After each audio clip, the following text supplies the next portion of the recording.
Okay, welcome back. Another video. We're jacking up the back of the car for this one, so I've got wooden blocks on the front wheels because obviously this handbrake isn't going to save me this time.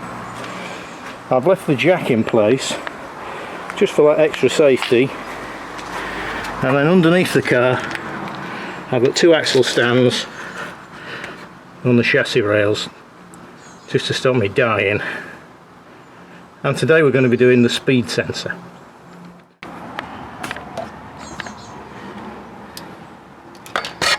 Now recently, he says, as he clambers under the car, the speedo started playing up, and I've had the dash off to see if there are any loose connections. This is the speed sensor here. I can get to it. This thing here with the thread, it goes through a bit of casting on the diff, and it then, if I can get in the right place, I'm not sure if you can see that, there's a toothed wheel there that's on the drive shaft, and the sensor, there's a tiny little gap between the end of the sensor and those teeth, and it reads the teeth going past, and that's what gives you the speed reading. There is a box of tricks inside the car which translates it for some ECUs, so I'm hoping to God that's not broken, because I don't think you can get them, and then I'm going to have to go back to Electronics 101. So the speed sensor is is known as a failure issue. The big issue is getting the bloody thing out.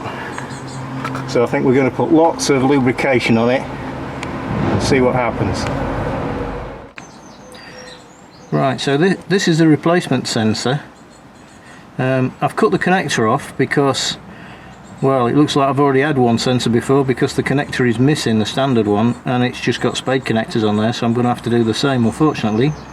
The good thing about having a new one is I can measure the size of the nuts I need to undo. Unfortunately, my trusty collection of King Dicks from the Steelworks as an apprentice just aren't bloody big enough, so I've measured an adjustable on this nut here, this lock nut, and just hope I can get the adjustable in, because with the exhaust in place, which I really don't want to take off if I really have to, it's a really tight squeeze to get a spanner in there and get any purchase on it, but we'll have a go. Okay, so we finally got the bloody thing out. It's pretty shitty.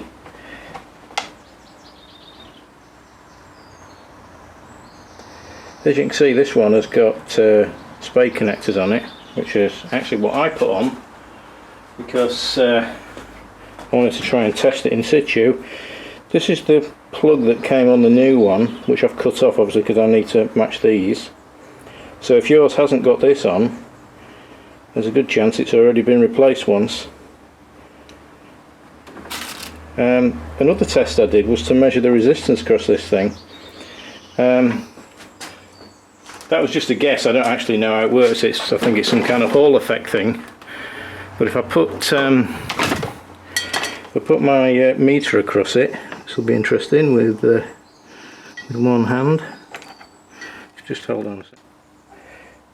Right, I've managed to get the meter on there, look, and you can see on the meter, not a jot. It doesn't matter if I touch it on and off. Nothing. So open circuit in my book. If we try the new one, however, so if I hold there and there, we actually get some resistance. That's a good sign that it's actually okay. So that's a quick test you could do under the car if you wanted to check that the sensor was the problem. Just undo the connector and stick a meter across it and see if it's still got any resistance. So I'm going to try and match the thread up, because the lock nut didn't actually move, so that's a good indicator for me of where the new one needs to be. So I'm going to set that and then wind the new one back into the car, and then we'll go through the setup procedure. Right, the sensor is in, hallelujah. So now we need to set it up. So it needs to be, ooh, I don't know if you can see it on here. Oh, there, look. It needs to be that distance from the toothed wheel. There is no too close distance other than when the wheel is hitting the sensor, which we obviously don't want to happen. So you want to get it as close as you can, but still have a safety margin. So we'll stick this up between the sensor and the teeth and get it as close as we can. Okay, now hope I don't have to be obvious and state that you need to be really careful if you're going to do this. I've got the car started. I'm going to put it in second and just let the clutch up so the back wheels go round. If I now accelerate,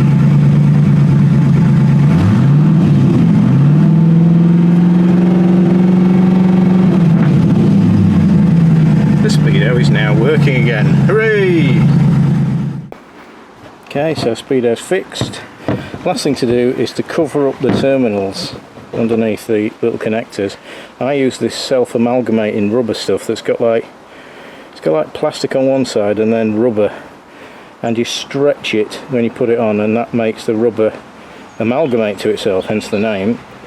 I'm thinking this is going to be much better for something that's underneath the car, getting wet and hot all the time. And then you just need to tie wrap the cables out of the way onto one of the chassis rails, because it's right next to the exhaust pipe, so just need to keep it away from those, and then job done. Okay, just one last thing. There's the two connectors all amalgamated, rubber taped up. Lovely stuff, that seals it beautifully. And then what we need to do is I need to tie wrap that up. There's a chassis member, for me it's the one where the exhaust bracket hangs off, and just tie wrap it up there to keep it out of the way of this exhaust, because this gets very hot. And that's it.